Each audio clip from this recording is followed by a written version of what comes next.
afternoon and welcome back. I want to thank our sponsor that makes it possible for us that we can do these beautiful things. Today's sponsor is Bumbo, and they've got a lovely range of products, and today we're focusing on the Bumbo multi-seed, which you can see right here in the screen, and I'm going to show you a little clip about it too. Here we go.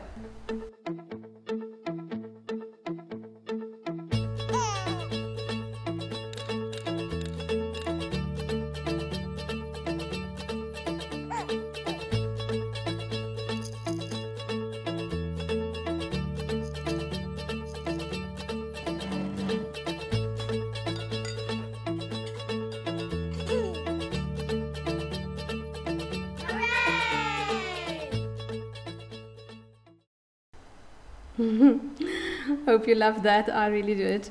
So that is a Bumbo multi-seed, and let's get started with this beautiful topic. I want to sing Amy first some praises. Amy is a beautiful woman that I gotten to know while she was actually in the journey of being pregnant herself, and I've had an amazing opportunity to be her and privileged to be her midwife. And Amy has struck me as like a all-natural mother, and she went full on for that journey of figuring out what Mother Nature can do best during her journey of motherhood, towards motherhood. And now with having a beautiful young toddler, River, she's become super knowledgeable, I believe, in introducing solids to her baby. But the reason why I asked Amy to join us for this live show is because she is definitely an all-round food lover and food expert. She makes the most incredible food, and that comes actually from her own journey towards health, that she discovered how you can eat yourself healthy, and she's got an absolute passion in helping people to enjoy plant-based foods, and she makes it an absolute feast. So for me, I know once a month I want to pay attention on, here we go, can you see? This is the show, Eat Your Vegetables, and I thought let's just talk about how we can make that Eat Your Vegetables interesting for our children, and it needs to start when we introduce food to our babies already. So we're going to be talking in and around those topics, and yeah, I'm sure you're going to enjoy this show. So I'm going to let Amy in. Hi Amy. Hi Margaret, thanks so much for having me. Yeah, man, it's so good that you can make some time in your busy life and talking to all our mommies out there. And I'm sure there will be some midwives and nurses looking too, because they're always advising mothers with this important topic. It's like the journey. Everyone is going to face it one day, what food to give to your baby and to your toddler. But before we go there, Amy, just say a little bit more about yourself and your journey in and around plant-based food.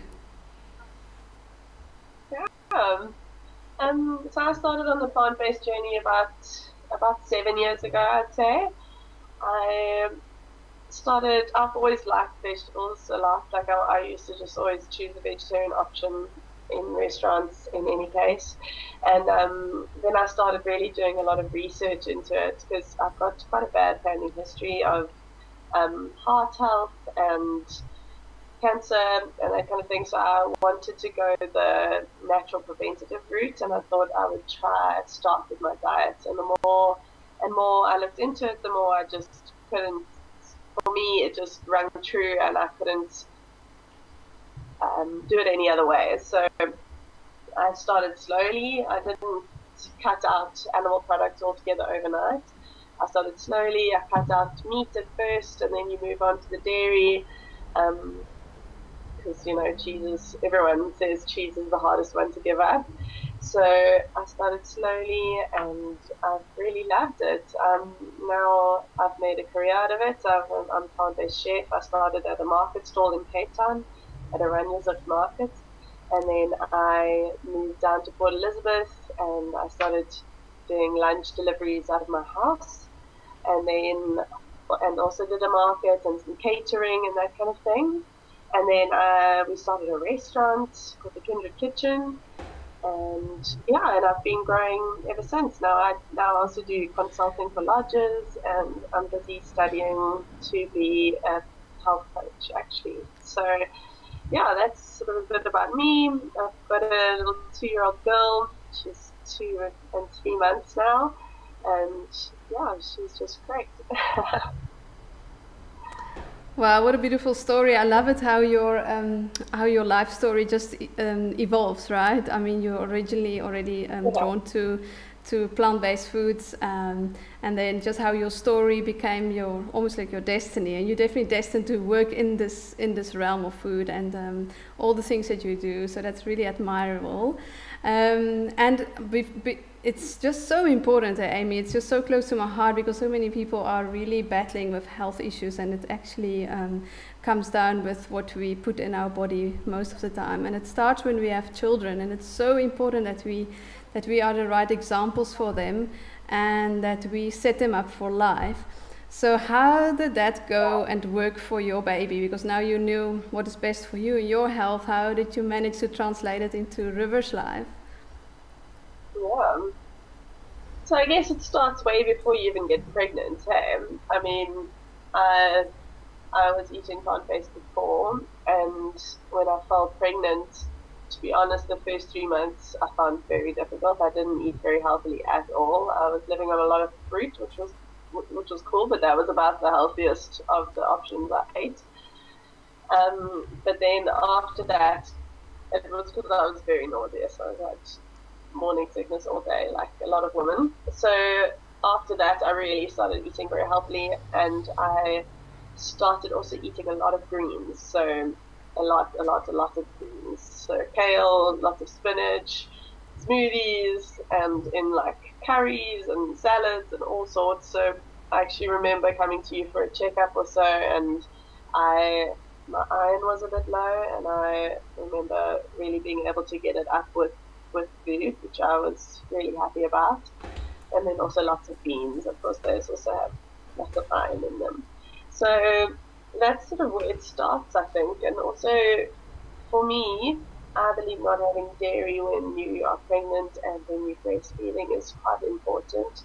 A lot of kids have reflux and all sorts of things related to that. So for me, that was naturally like that anyway. And I do know that dairy sits better with some people and works with other people. But I do think if you are struggling with that, it's a nice thing to cut out and see if it works better for you. We are all so different, so I'm sure not one way will suit everybody, but that's something I thought. And then I breastfed River till she was 1 and 3 months, and I would have actually loved to carry on, but being a working mom, that was just a little bit tough. So I also really watched my diet through that, because of course your breast milk is the main nutrients for them till they're 1. So I was really trying to eat very extra healthily then as well. So avoiding processed foods and just eating as many different colors of vegetables, and of course beans and good grains, so whole foods as possible. And then I started introducing solids to River when she was about 6 months, just over. And I just started slowly. I started with a little bit of avocado on the end of my finger. Actually, I have a little video of it, and she ate it up. And then I just started slowly. I read a bit about baby-led weaning, and then I also know about the pureed foods just from our parents. That's what we were given. So I did a little bit of both. I found what worked for me. So I found that baby-led weaning, giving her big things, I found she choked quite a bit. So I gave it to her, and I'd let her play with it so she could really start getting used to holding it and trying to feed herself and bringing it to her mouth. But the most of her nutrients was definitely brought in through actual puree, so all mashing it. And I didn't have to do much with the allergens. I know that you're supposed to introduce allergens at different stages, so I never avoided nuts throughout my pregnancy or breastfeeding, so that wasn't really an issue. And then also with sort of eggs and dairy we didn't eat at that point. So that wasn't a big thing. So I really, really wanted River to eat what we ate. Especially, I think, not even a busy mom, a working mom, I think everybody needs that. It's not really fun having to cook 2 different meals if you don't have to. So I was really adamant on River eating what we ate. But of course, in those first couple of months, that's quite difficult because they don't eat salad. So yeah, so I would sort of cook ourselves some butternut, and then I would just mash it up and give that to her as well. Awesome. Yeah. Amy, I'm just going to recap a little bit because you said so many important things, and there might be some mommies listening for the first time, and they still need to get to this phase of introducing food and so forth. So well done for breastfeeding River so long, and it's amazing. You said that at the first year of life, milk is the main food. So that is where baby gets the nutrition from, and that's very important to remember. And then the guideline is that by 6 months you can start introducing foods. And it's best to look at your baby if that baby is ready. So if baby starts getting ready for food, if it starts observing you and so forth. For some babies it might be a bit earlier, for some even a bit later. So just observe your child, your baby, your toddler, when they start paying attention to food and also want to put stuff in their mouth. And then also important to know is that it's very much developmental process for them, more than that they need the nutrition in food. And the main nutrition is from your milk. So it is very much for them to learn about texture, about, trying and error. So it just takes also a bit of pressure off that you need to fill up your child with all these incredible nutritious food. And then I love that you gave some avo that was on your finger. She probably was just grabbing that. She wanted to put it in her mouth or something, right? Yeah. That's so good. Avo is a good starter food, hey? Did you always enjoy eating avo? Yeah. I found with River, it's so interesting. She goes through phases with food. So she'll love over for 2 weeks, and then she'll say no for a week or so, and then she'll try it again. So I learned that quite early, which was nice because I never stopped giving her the option. So I thought that was quite useful maybe to point out for moms with fussy kids, is actually just keep giving them the option, even if they don't eat it for 2 months. Just keep giving them the option. They might actually come around to it instead of deciding that they don't like that food and forever now, So so I thought avocado was a nice one for that. So she enjoyed that, and she still does. Yeah. Oh, that's wonderful. And then you also said that you pureed your food in the beginning, so you just made vegetable purees. You didn't add anything, right? So it was just pure vegetables. How did you go about making baby food? Yeah, at the beginning it was just pure vegetables, just steamed or boiled. And I mean, often I would just mash it with a fork, so you don't have to have a blender. And yeah, it was great because it's easy and it's such a small amount, I mean, they eat like 1 block of butternut, it's not like yeah. But it was nice for things like broccoli and getting the greens. Then it is quite nice to have a blender for those kind of things because it's quite difficult to just the chunks. Something like peas, things that have a bit more protein. Because I know that a lot of mums feel like they need to feed their child a bit more so that they sleep for longer at night.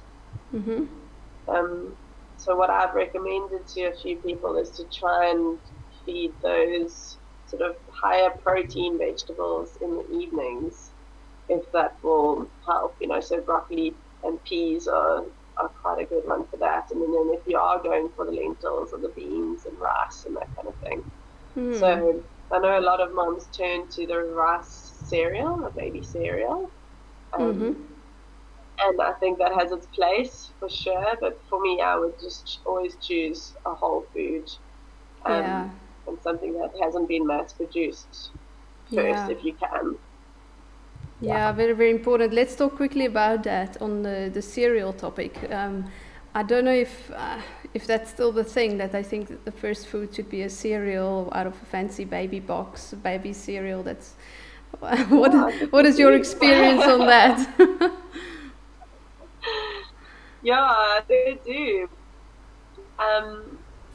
Yeah, in general, I would say just choose whole foods, choose something that doesn't come out of a box as much as possible. I don't, I definitely think it has its place, and I've always said on these chats, like, I have fries, patties in my freezer for sometimes, but I think that processed food shouldn't be the regular food. There should be a sometimes if life you just need it for your sanity, Exactly. But yeah, I would say try and eat whole foods as possible. I mean, you can actually just blend up your own oats, buy some really nice rolled oats, and you can just blend it up and make a really nice little porridge from that.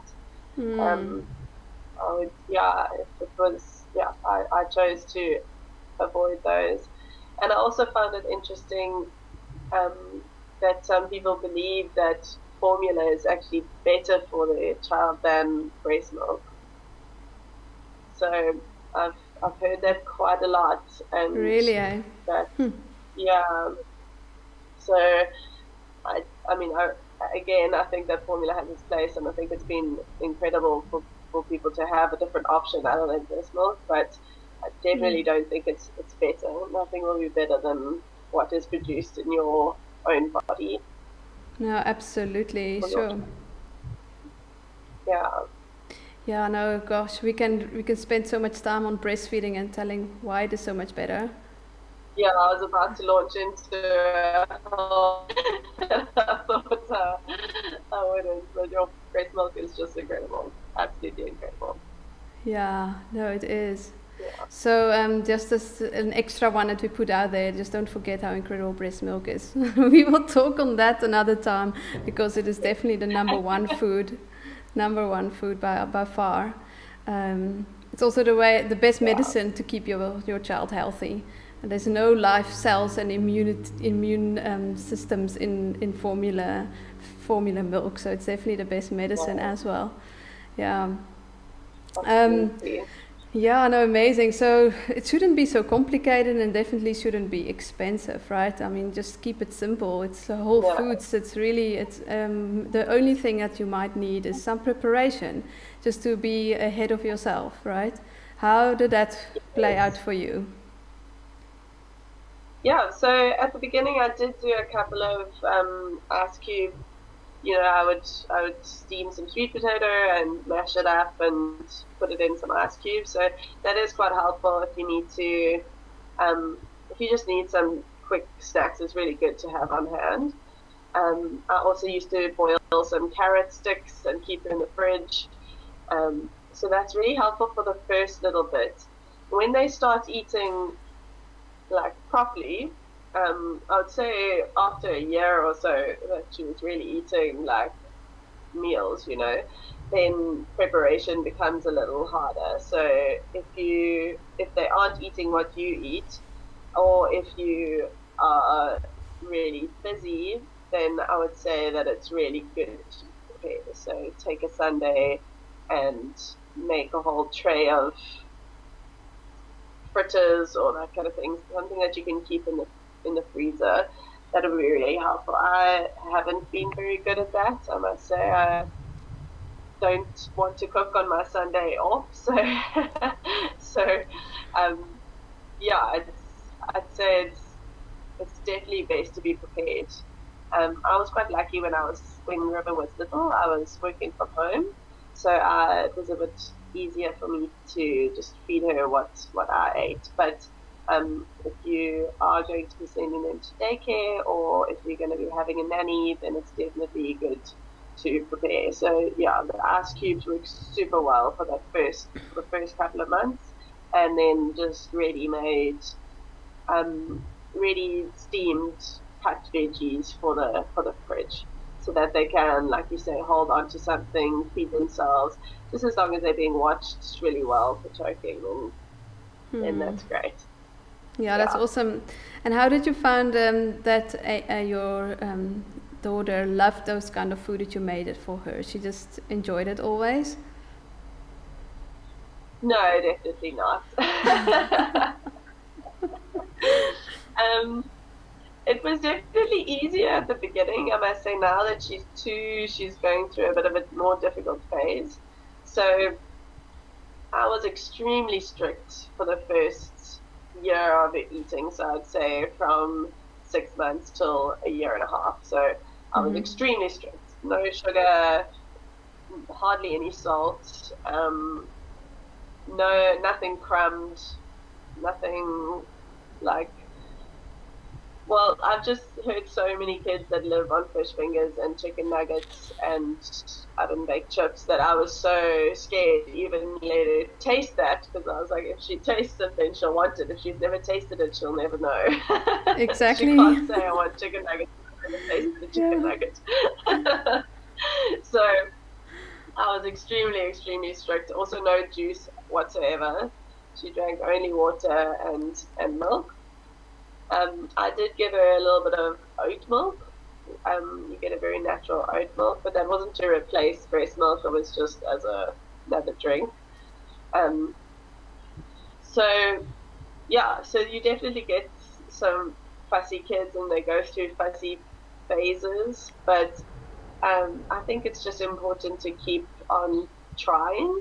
And also something that I found really works for us is to eat with them. So we try to really eat as a family, because you can tell. And actually, the bumbo in the corner here we used a bumbo with a little tray. That's what we had. We didn't have a high chair, and we actually loved it so much. Often we would eat on the floor or outside, and everyone's on the same level on the floor, or you just put them on the chair or on the table. She ate a lot just on the table on a bumbo.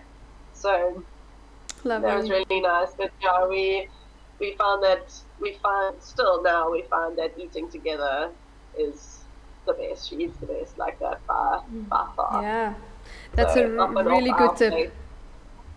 Yeah. Because it's all I miss is a lot of chili on my food, because I love chili, and now I don't put it on my food anymore. Not a good idea, hey? I wonder what they do in India though with the curries. I'm sure they give the babies curry. Well, that was one of my arguments at the beginning, because they say to not put much any spice on your kids' food at the beginning, and I actually introduced spices quite early on. Not chili, but I introduced turmeric and ginger and garlic and cinnamon and all sorts of spices really early, actually, to get her used to it. And my argument was always like, don't you think moms in India stop eating curry when they don't feed their kids curry? So yeah, exactly. Yeah. And I think it's also what you've eaten during pregnancy, and that's why I like what you said in the beginning. It's where it starts, right? It's if you get it right then already, I'm sure there's a link to baby when it's growing up. Must be. Yeah, I think so. I had a lot of curries in my pregnancy. Yeah, and a lot sure of she chili, loves it. Actually, sure. I'm sure she loves them now.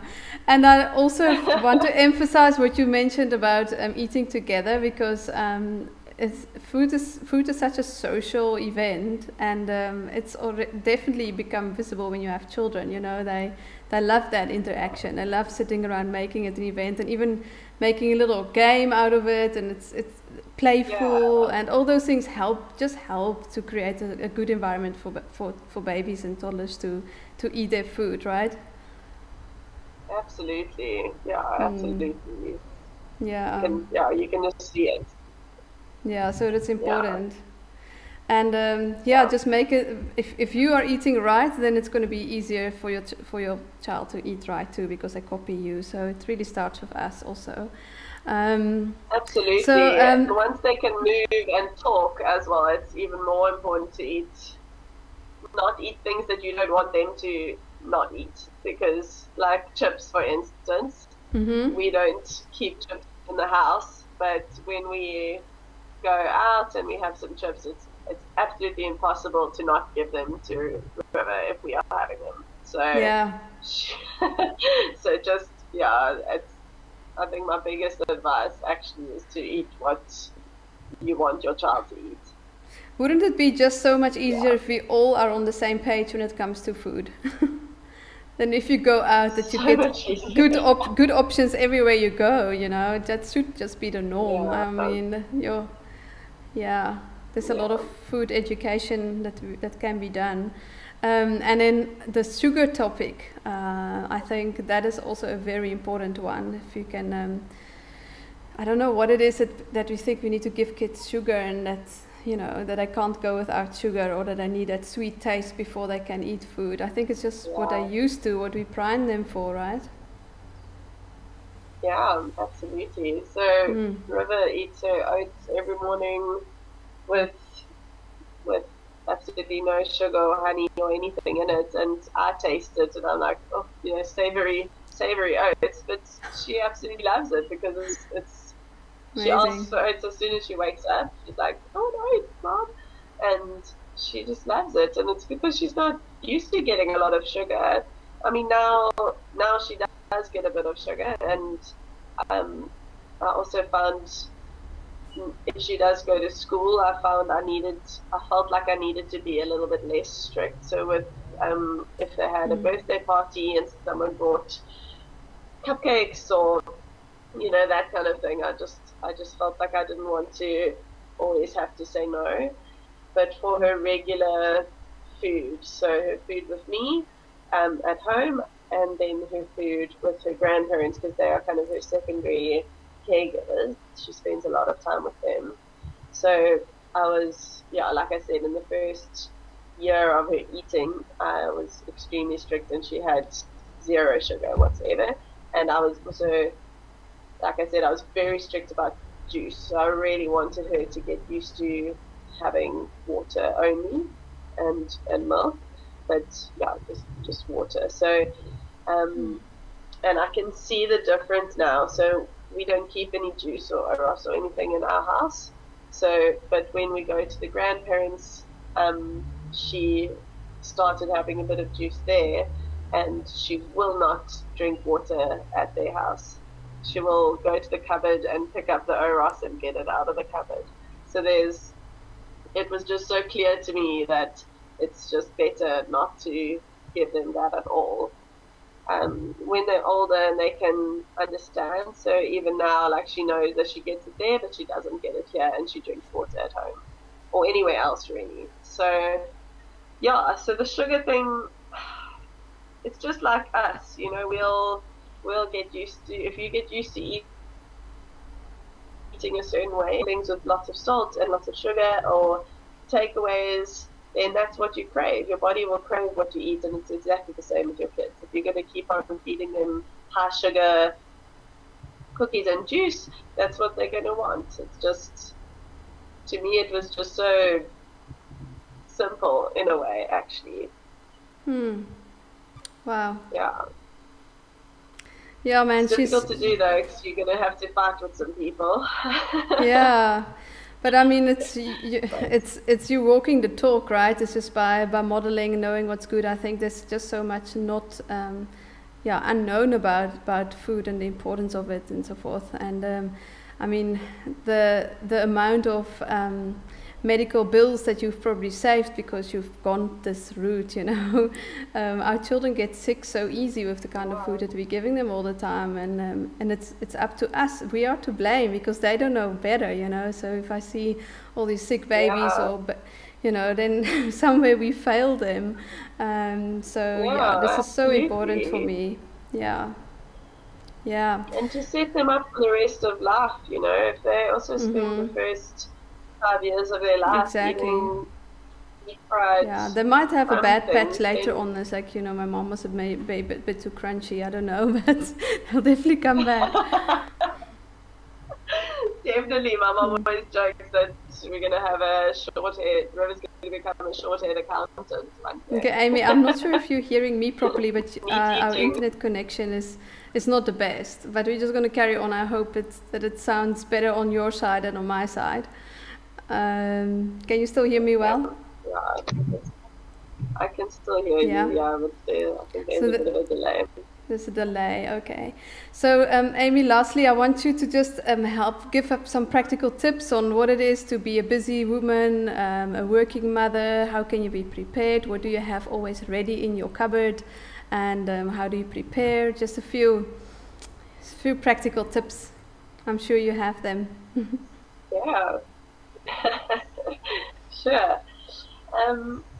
So I would say, food-wise, always have a water bottle with you if you're going out. That's important.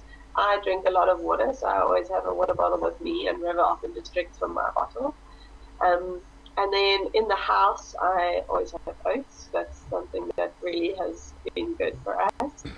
And then I would say also hummus. So hummus is a great one. Always have cucumber and carrots that I cut up, and celery actually that I cut up, and River loves to dip it in hummus and just eat it. So I mean, if you make your own, it is so cheap and lasts for a while.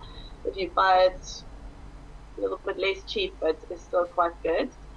And then fruit.